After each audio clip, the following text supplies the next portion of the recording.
अगर एक जूता खो जाए। जैसे ही ट्रेन प्लेटफॉर्म पर पहुंची, मैं सबसे नजदीकी जनाना डिब्बे की तरफ लपकी। डिब्बा खचाखच भरा था। बड़ी मुश्किल से खड़े होने की जगह मिल पाई।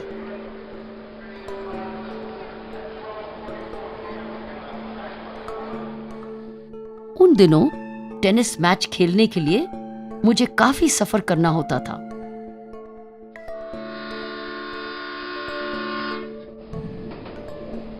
जैसे ही ट्रेन स्टेशन से चली,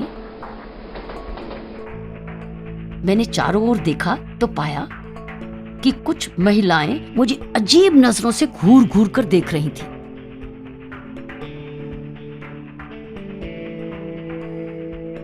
अचानक उनमें से एक महिला उठी और अपनी छतरी से मुझे मारने लगी।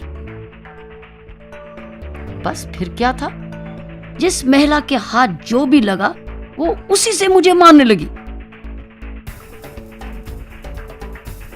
वो सब चिल्ला रही थी, इन लफंगों ने तो जीना मुश्किल कर रखा है।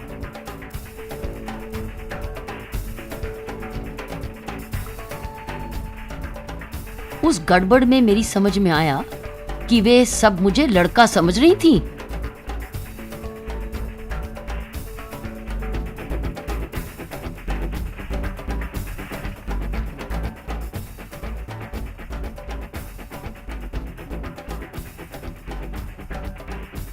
पिटते पिटते मुझे ये ख्याल आया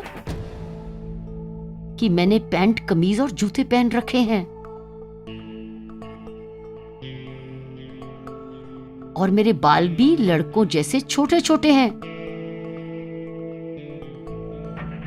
पिटते पिटते मैं चिल्ला रही थी, मेरी बात सुनिए, मैं लड़की हूं, मेरी बात का यकीन कीजिए।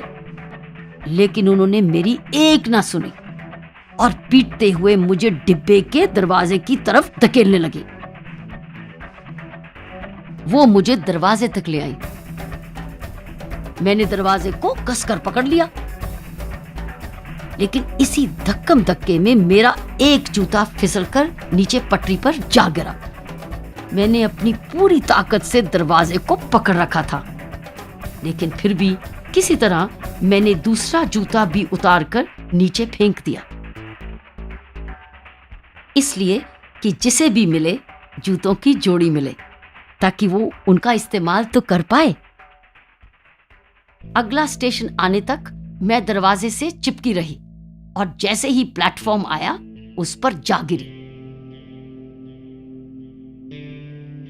प्लेटफॉर्म का सीमेंट का फर्श था तो सख्त, लेकिन महिलाओं की धक्का मुक्की झेलने के बाद वो मुझे काफी आरामदेह लगा।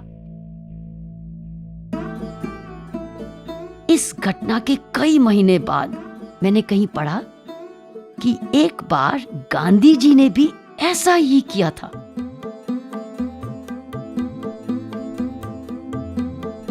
ट्रेन में सफर करते हुए जब उनकी एक चप्पल पटरी पर गिर गई तो उन्होंने तुरंत ही दूसरी भी फेंक दी। स्टेशन आने पर वो बिना रुके और बिना ही चिंता किए कि वो नंगे पांव हैं, मुस्कुराते हुए अपने मेजबान की तरफ बढ़ गए। जब उनके मेजबान ने पूछा कि आप नंगे पैर क्यों हैं, तो उन्होंने पूरा किस्सा सुनाया और कहा, मुझे खुशी है कि कोई तो चप्पलों को इस्तेमाल कर पाएगा।